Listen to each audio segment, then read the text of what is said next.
Want that to be opened just to facilitate ease of motion around the area. There we go. And we should be good with that. I do need to hook up the power, but I needed to wait for the power to be moved along first so I didn't overburden that one power wire.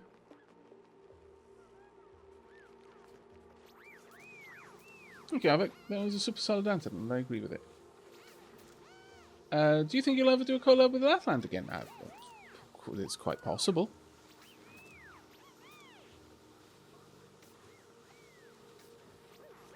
Collabs are hard to organize. They genuinely take a lot more effort.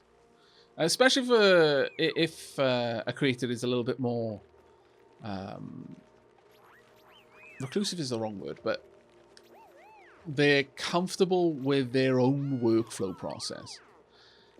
It can legitimately take a lot of effort to involve other people in that. Right, now, this is the part that is going to be such a pain in the bum to do. But do it we must. So, I need this to be set up. We're going to move up to the 8s. I'm going to have to shunt that all across by 1.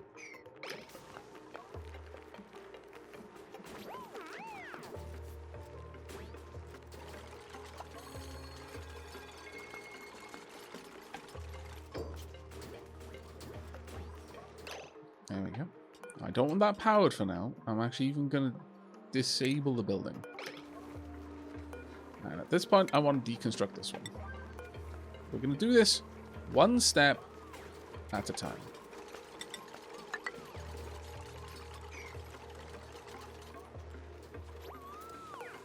This door can move over.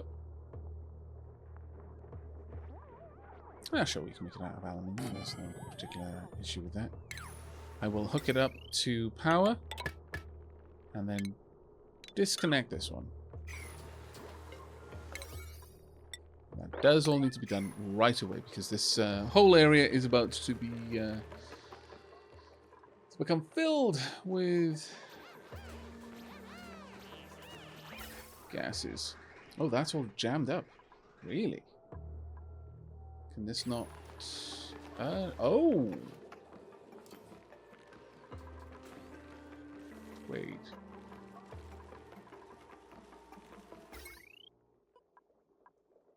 Huh.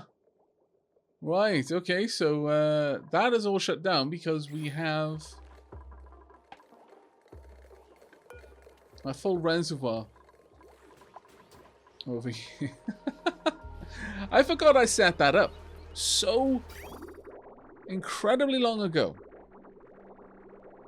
to add more liquid into the main main loop. So at this stage, we have filled the entire loop.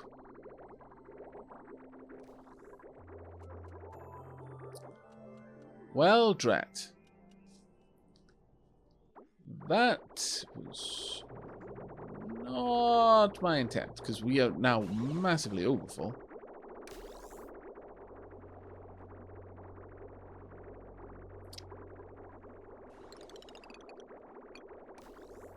Let's pull that all the way down.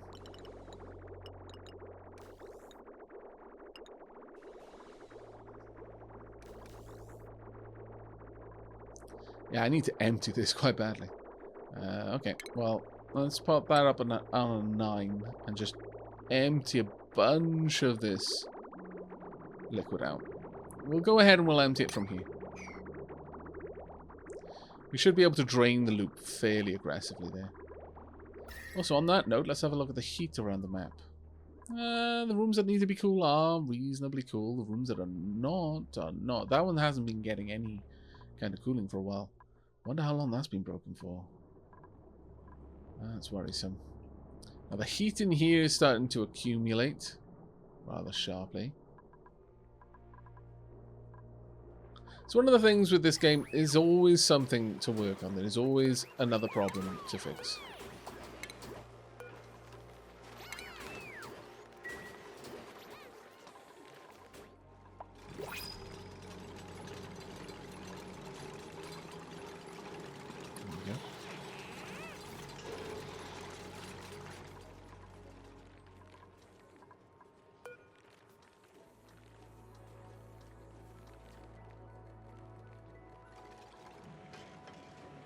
That should, I'm hopeful, allow for a significantly larger amount of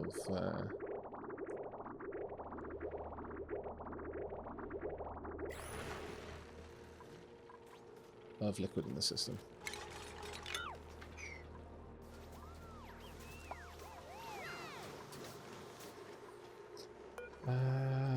Hello, little Pip. I'm afraid you're kind of in a bad spot. Let me fix it.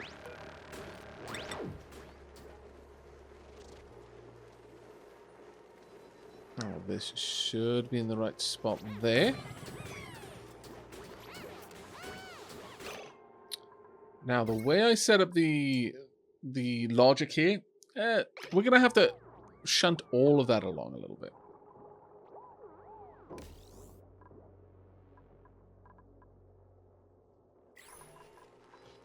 Move you.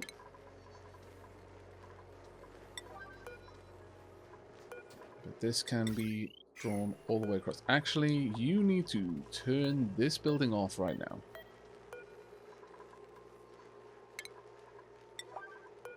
Hopefully someone will come and do that right away. There we go. Oops. My bad. Right. The cabling here needs to go all the way out and connect up there. And at this point, I can afford to hook this up with power.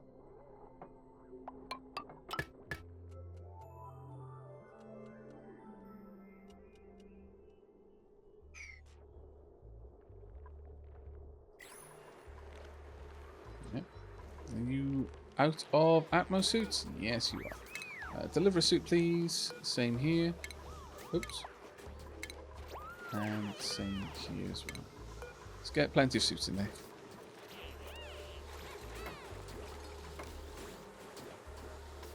Okay. Now, to reduce the volume of gas I'm going to need to move around, I'm going to have just basically reduce the size of the room that we're working with. It's still overall going to be bigger than it was before, but it should help.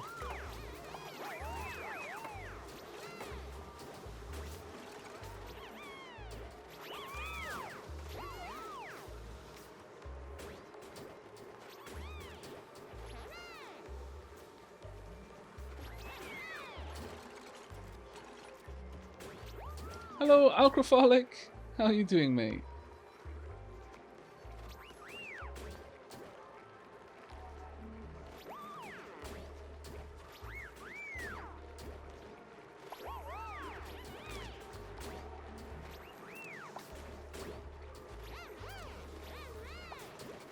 Factorial collabs were fun because you all had different workflows.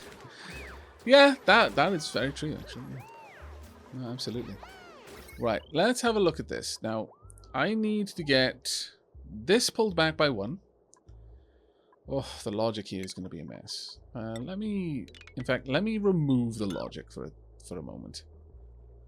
Just so that we can sort it out a bit. There we go. Let's just drive that back. We're also going to need to remove the gas piping for a moment as well. Let's drive all of that back. There we are.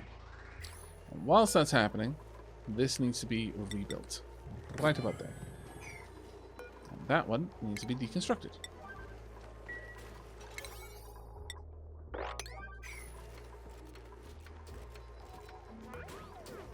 Let's move over by 1. And this immediately needs to be disabled.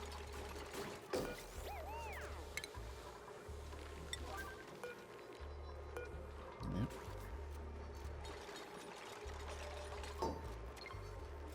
There we go. Right, that can be disabled.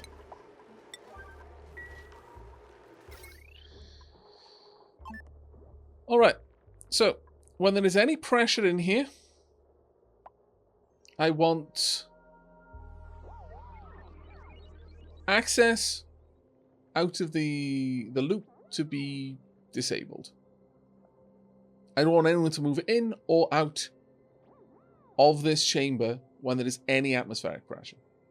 That one's fairly simple.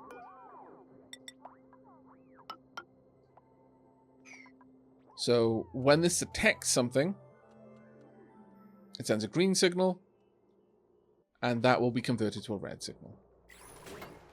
Simple as that. If it's above 0, shut it all down. There we go. Now, we want to bring this along there.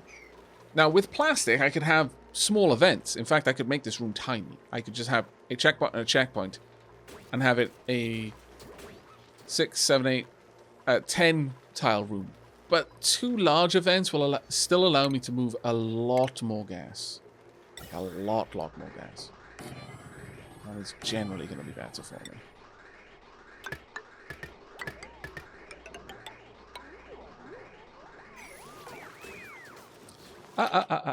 Let's not make those gas pumps out of steel. Why are we making those gas pumps out?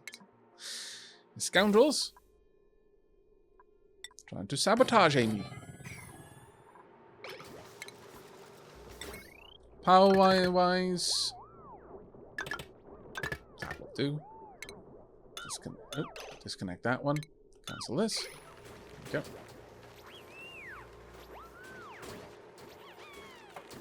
Hello, Bob Roberto.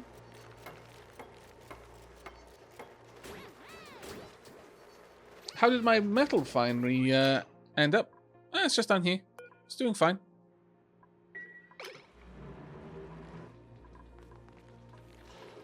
Uh-oh.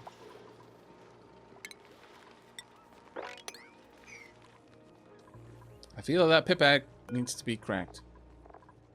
Could you please crack 1? That should, as a result, crack that one. There we go. Let's get that out of there. I'll build this so that no pips can get in there while I'm still working on other stuff. Right, okay, so logic is ultra simple.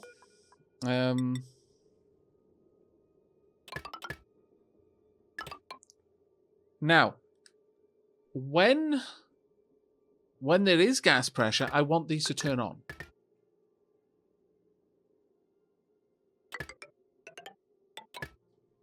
There we go.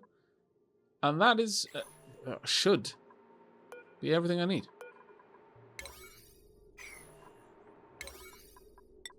I do want these doors to be a high priority though.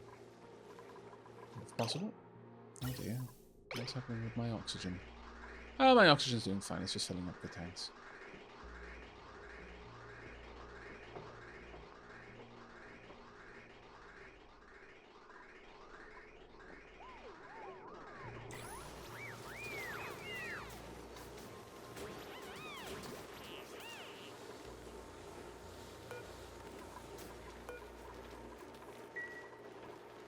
Now, the first time this room is used, it's going to be a bit rough. Not going to lie.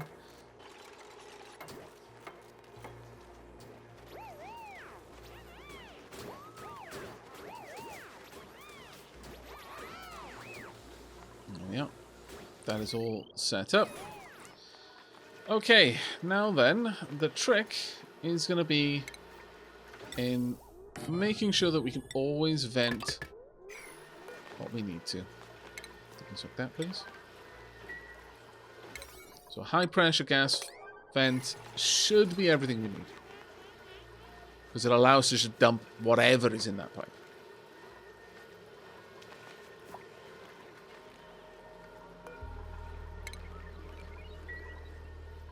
Wow, have we really been burning lumber this entire time?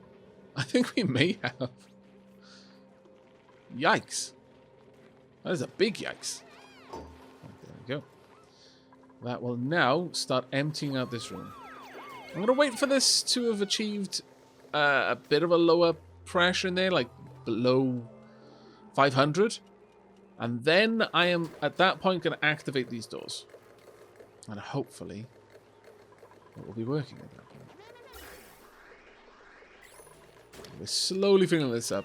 It takes a bit of time to fill up the backlog of the suits needing to be refilled, but it happens. There we go.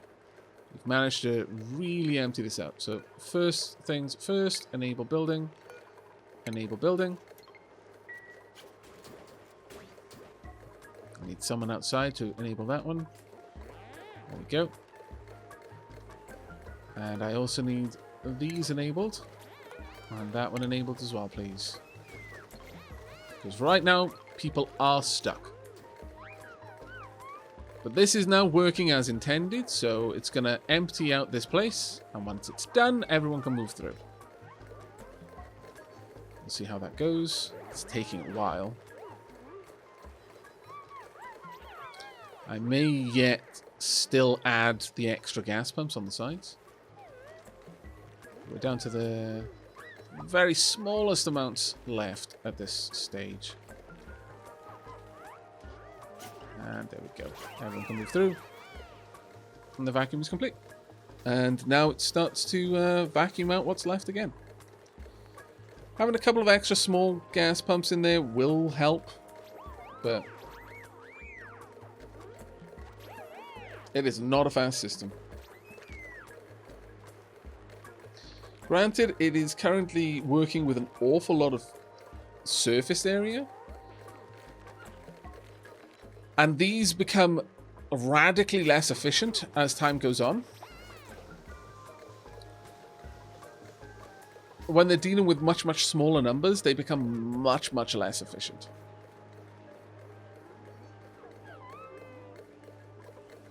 Now, another thing I could do is have more auto doors in between them to limit the amount of available room there. That might not actually be a bad idea. How much is the system currently pulling? Quite a lot, actually. Potentially pulling quite a lot.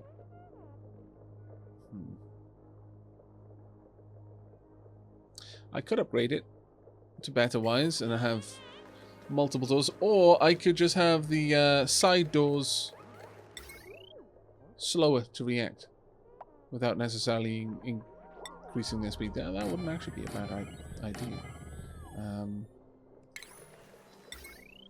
Now the doors would trigger just by being close to them,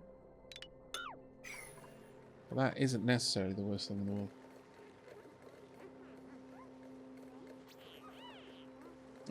Suggested a water gate. I've already addressed that a couple of times actually on the stream. I don't find that water locks are I find them pretty much not so much an abuse of game mechanics, but it's certainly preying on areas where the simulation is using shortcuts to make the game more responsive. I like the idea of setting up something like this. Whether this is something we're going to keep or not, it was just more of a project really than anything else. But no worries, Bob Roberto. So I actually spoke with someone at length about it a little bit earlier. It's that things like with the water locks, it's a very gamified version of something. So, for example, because of the way that oxygen not included can't allow more than one element in the same tile. If we assume that this tile is 1 meter square, then you could put 1 gram of water in there and it would create a completely sealed lock. No gas could exist in that tile because water exists there in the current liquid state. If you had a different liquid above it, then that liquid couldn't occupy this tile because water exists here. Even though it's only 1 gram of water, it completely fills that 1 meter square tile, or any particular arbitrary measurement you have. And whereas in real life, if you had a small gap, like a water lock, let me quickly, once again, I'll just dig it out. So you've got something like this, where you've got water there, and then free path over here. There's just having water there wouldn't stop air flowing. The water would probably just make the floor wet. But the air would flow quite freely through it.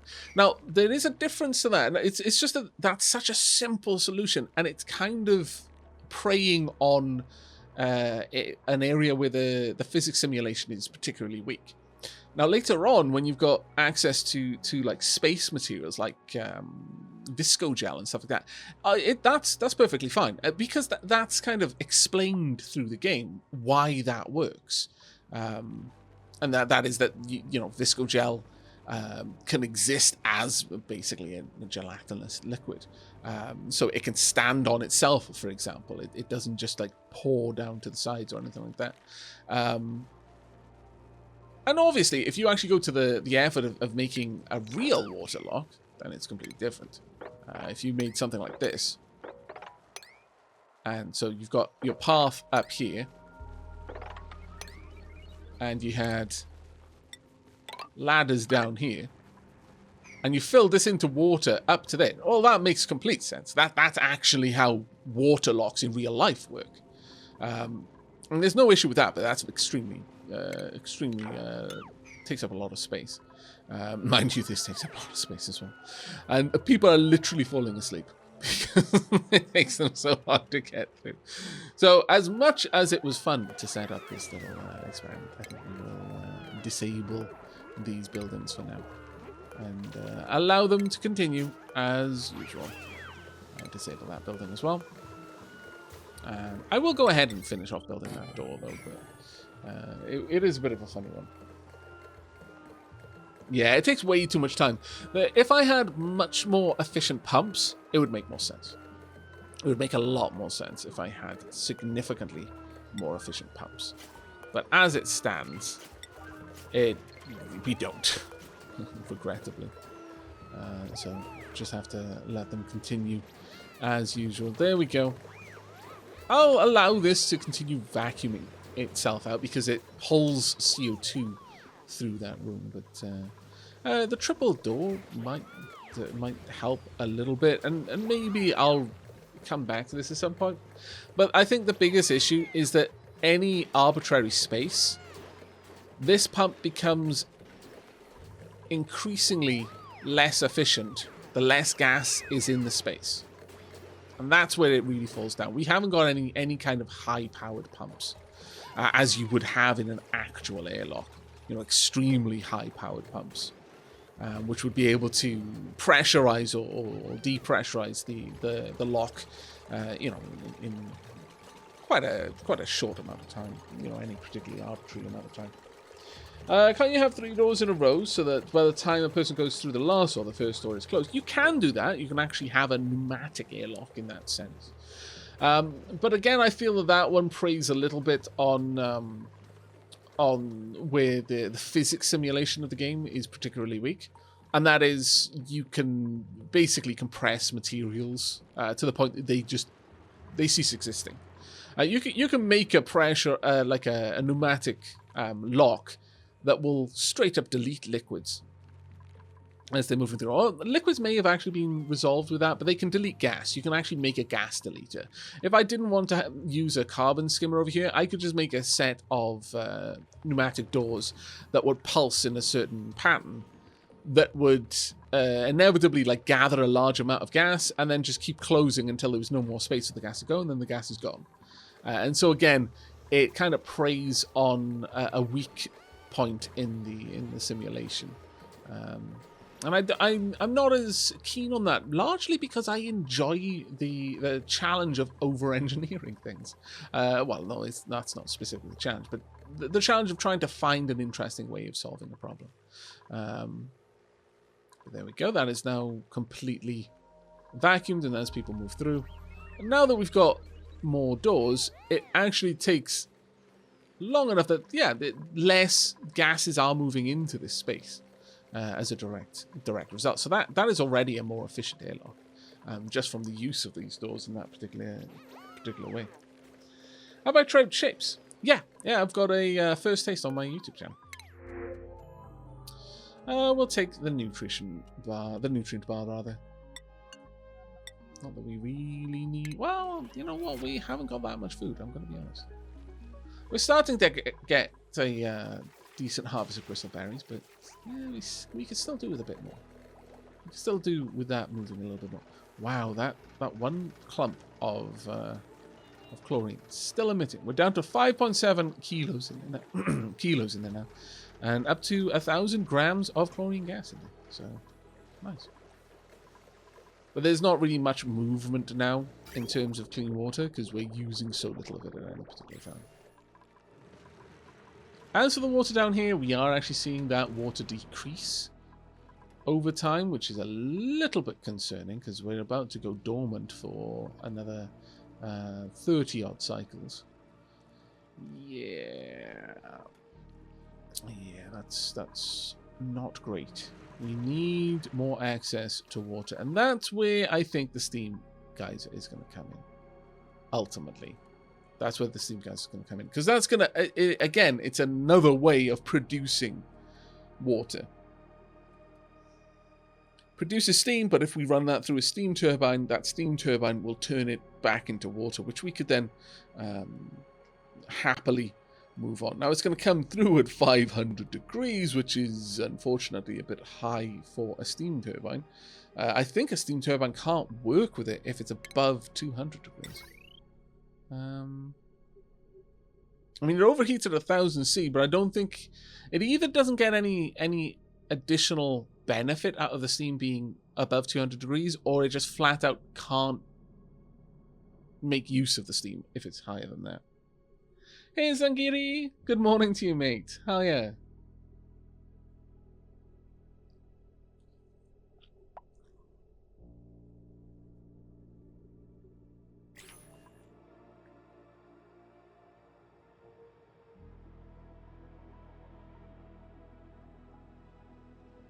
Still not sure why you'd need to manually disable the pumps when there is a vacuum. Wouldn't they just disable themselves?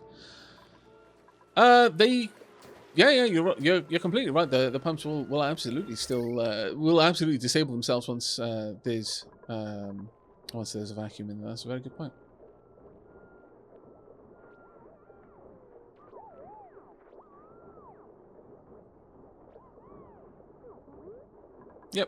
Yep. Once there is a vacuum in there, then they can't do anything else, so they basically stop working. And as far as I'm aware, they only consume power when they're doing something.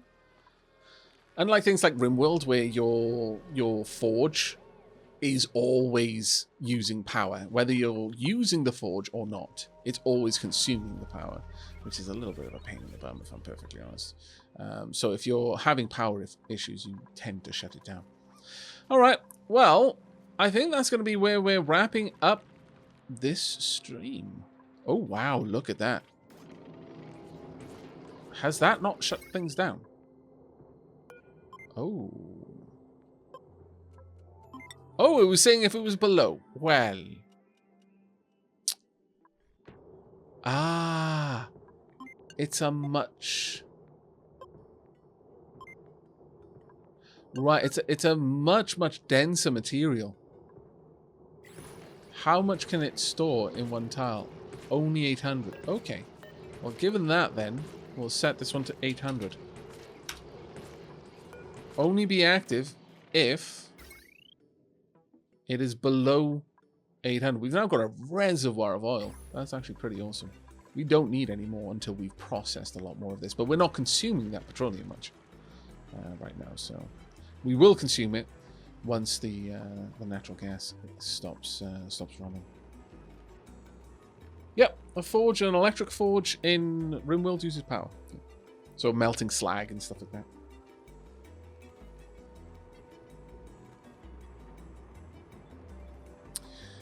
Yeah, there is quite a lot of CO2 over there, but we have seen it actually move out, but there's a lot of it there right now. So we need for this vent to push more of that over to the oxy vents.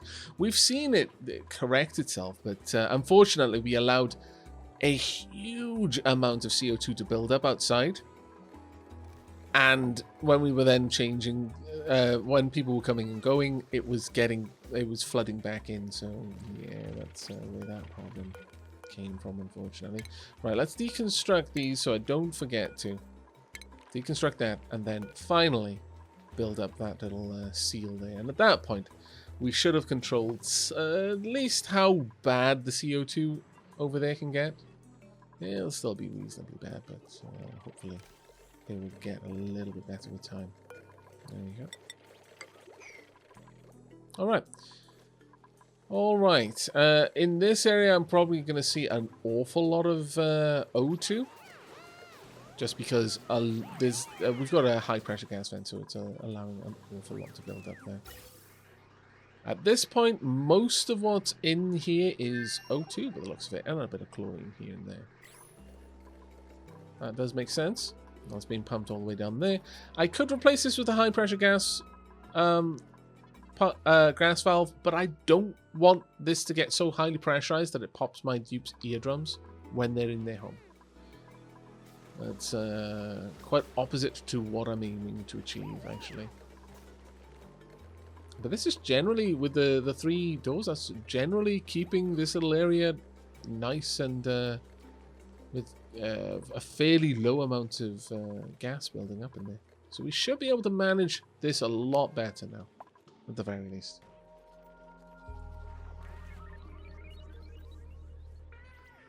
I missed that while I was sleeping. Going to watch all the stuff I missed on YouTube. No worries, mate. No worries, mate. I hope you will enjoy. But on that note, yeah, we're going to be wrapping up the stream about there. We have been going for 11.5 hours tonight. And I think we've actually covered quite a lot. We've managed to set up the... Actually, I'll go into screenshot mode and draw back. Of course, I waited for an autosave to do it. We've set up our production of natural gas, or rather stockpile of natural gas. At one point we needed all of this stockpile, though when we switched to using natural gas as our primary power source, of course we've drained that through. We're still getting a little bit of a stockpile there, but it isn't nearly as aggressive as before. Down here we now have access to oil, and we are making fairly solid use of that where we can. We're using it as well, obviously, to top up some of the natural gas over at the top there. That is powering 2 petroleum generators. We're even playing around a little bit with glass. We are still largely reliant on the thermal aqua tuners that we set up in the Glacier. That will probably change very soon. This will be one of the focuses of the next stream, is getting this little steam turbine up and running, and then having a probably revisiting our cooling loop, making it, if we can, significantly more sensible. We'll probably have, you know, dedicated access points, so the hot and cold water will cycle around an area until it's too hot to be of use, and then leave it back into the main sort of the main loop. So we'd have separate little sub loops all connected to the main loop, and that will be generally cooled by this little setup here. That's my plan at any rate. We will almost certainly expand our ranching to include, to some degree, an auto butchery. Not that you really butcher things, but you know, in so far as we do with Oni. I am really happy about the fact that we've managed to start getting a nice recreation zone. I think we need to do more with it, but it's still a nice start, I think. I'm actually pretty pleased with that, and honestly, the sun loungers seem to work really, really well. Really well. We're constantly seeing our dupes going around with various sparkles, balloons, stickers here and there, though we haven't actually seen too many of those, I suppose. We have set up a sanitization, or rather a sterilization area for our water, and that's working very, very well. I'm extremely happy with how easy that was to set up. That's probably one of the things I'm the most pleased of with the progress that we've made today. That, and you know, obviously tapping into oil and properly using it for the first time that I've ever used it in Oni. We are still quite far behind on plastic, but once we get properly into ranching, that should be fixed, I think, for the most part. But yeah, I think once we've set up the steam room down there, we'll do a little bit more exploring. We still need to know what's at the bottom of the map. But it is now time for us to get out there and actually start exploring the great beyond. Oh, okay. Oh, over in the corner there. I think it's gone. Bloody autosaves. Yeah, I think the planet has moved. But yeah, I'm really looking forward to getting out into space and actually starting to play around with some of the stuff that we'll be able to do in the space biome and with rockets. I hope you all enjoyed, though.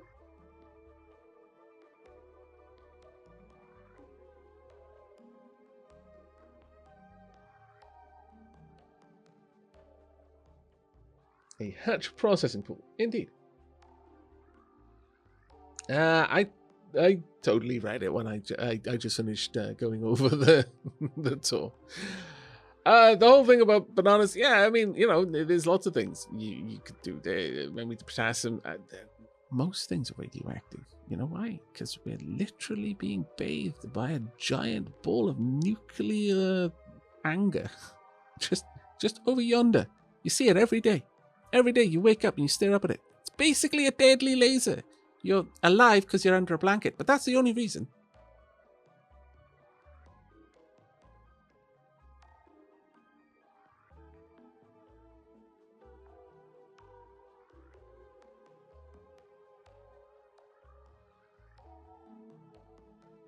Yeah.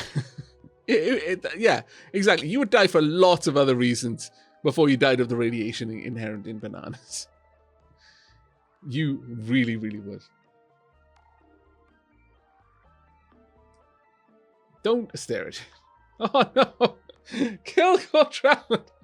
You caught me just as I was wrapping things up. The timing. Now I know how it feels when I do that to other people. Oh gosh. Gosh. I'm terribly sorry though. I have actually been going now for coming up to 11 and a half hours. So I am actually going to have to wrap up the stream there. Thank you so much for raiding though, mate. It's so wonderful to see you around. It has been a while since we chatted. What were you playing last? Witchhaven. Oh wow. Oh, that's a golden oldie. How's that going for you, buddy? Why did I think that was going to happen? I mean, to be fair, it is coming around to that time. Hello and welcome to the end of the stream, readers. Oh, thank you so much, though. That's such a kind gesture. Thank you.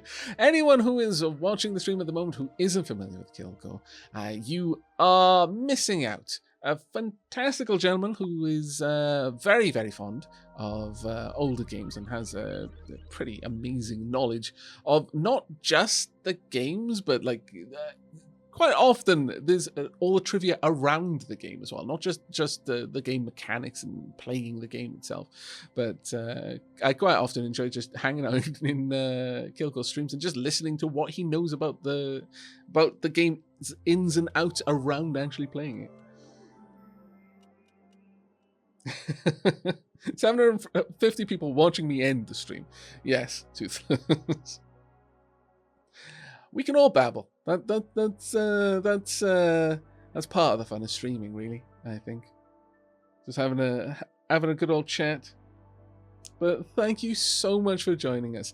For those who have just joined, if you are familiar with Oxygen Not Included, well, this is the base as it stands. I've got my little oil production down here. I'm starting to work on steam production in there. It's mostly to deal with the ever encroaching heat in the colony. We're tapping into some water geysers over there. We've got some cool CO2 geysers down here. We've got petroleum and general power generation around there, and a big old natural gas power generation up top there. And this is our little base. Our duplicants are generally very happy. They've got exosuits to go outside into the horrible and lethal world of, not well, I say oxygen not included, but it's actually quite an oxygenated base, to be fair. They've got a little hospital, a little massage parlor, you know, just when the life stresses get to them a little bit. Well, a little natural reserve, which honestly could look a little bit nicer. It's just got oxyferns in there. We've got a fairly nice little recreation area, a nice big diner, and over yonder they've got little barracks with personal toilets, showers, and wash basins as well. But for those of you who aren't familiar with Oxygen Not Included, it is a colony management sim with a very, very strong emphasis on, I like to say hard sci-fi. It's not really hard sci-fi. It's got more of a scientific bent. Like, you'll be dealing with things rather than which creatures can I attack to get the right kind of materials to craft leather armor or what have you, or gather food. How do I farm? Where am I going to build my shelter? It's much more along the lines of, how am I going to provide oxygen for my colonists who just woke up one day in the middle of an asteroid? How am I going to deal with the production of, or rather the sanitization of the liquids, of their water supply? Am I gonna just kind of ignore it and just let them drink their grey water? You know, I've run it through a sieve. I don't know what more you ask for. Or you're gonna go the full hog and bathe it in chlorine to try and kill off all of the potential germs? Are you going to just keep looking for other ways of kind of avoiding dealing with heat, or are you going to directly tackle the problem of the rapidly warming environment and try to find ways of actually chilling the asteroid rather than just trying to ignore that it's getting warmer every single day? It is a really, really fun game with a lot of fluid and gas dynamics that you need to take into consideration, but it can be a little bit overwhelming for some. But if you stick with it and give it a bit of time, you learn very quickly through the act of failure. It's kind of like Dwarf Fortress in that sense. Losing is very much part of the game. This is a game I might not play, but I find it fascinating to watch. So many people say that. So many people say, I don't think I'd enjoy playing the game, but I really enjoy watching other people play the game. And I think for me, it's kind of how to put it. It's like playing with Technic Lego versus just regular Lego. I enjoy having a reason to build some of the things that I build, even if in many cases it's a very, very thinly veiled reason. Like the reason is extremely tenuous. Most often I just hopelessly over-engineer something to have fun, rather than because I actually need to. But therein is part of it. It's again like Dwarf Fortress in that, most mega projects you never actually need. You just do it because it's fun.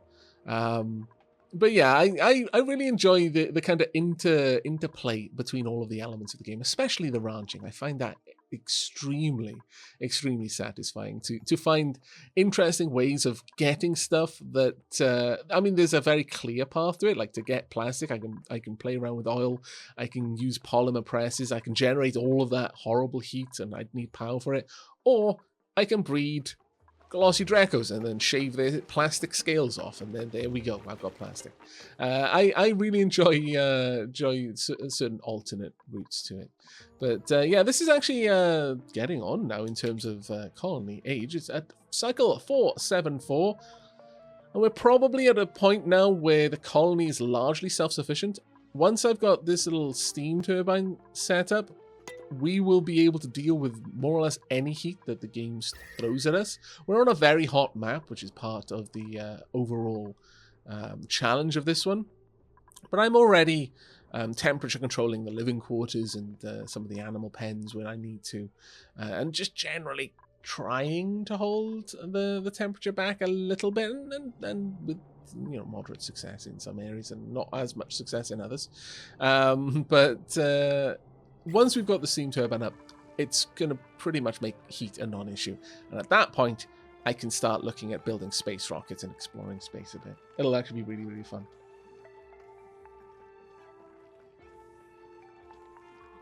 That's a lot of CO2. Was oxygen not included on the sea? What are you saying about CO2? I just like CO2. It keeps it's a natural antioxidant. It keeps my skin young and healthy. And by my skin, I mean my dupe skin. And by young and healthy, I mean dead. Really dead, actually. Rip. But yeah. Had a load of fun tonight. Thank you so much, everyone, for joining me. I do apologize to the raiders who joined right at the end. Usually I would try to stretch her out for a little bit longer, but I am already going on towards 12 hours, so thank you. But I am going to have to head off to find some sleep, much like my dupes have been doing all the way through the stream. Got to keep the zombie spores happy. Yes. You know what? I've never actually seen what zombie spores do. I think we may, for science, if I find some on the map, I may actually accidentally allow one of the dupes to go and, you know, rub one of the spore kids all over their face. Oh, thank you so much, Kilgore. It was wonderful to see you in chat. It was really, really lovely. Thank you, mate. And that goes out to everyone as well, of course. Thank you all for joining. You made the evening much, much happier. Thank you so much. You know, it's lovely to record and edit things for YouTube, but it gets a little bit lonely sometimes. So it's really quite marvelous to just hop on a stream and just get to hang out with people and chillax the night away. But on that note, that is it from me. Thank you ever so much for joining me. I hope you enjoyed. And if you are going to be watching these on YouTube, and that is to say if you are watching this on YouTube, then do let me know down in the comments of what you thought about it. But that is going to be it for me for now. So until next time, and as always, do take care, everyone.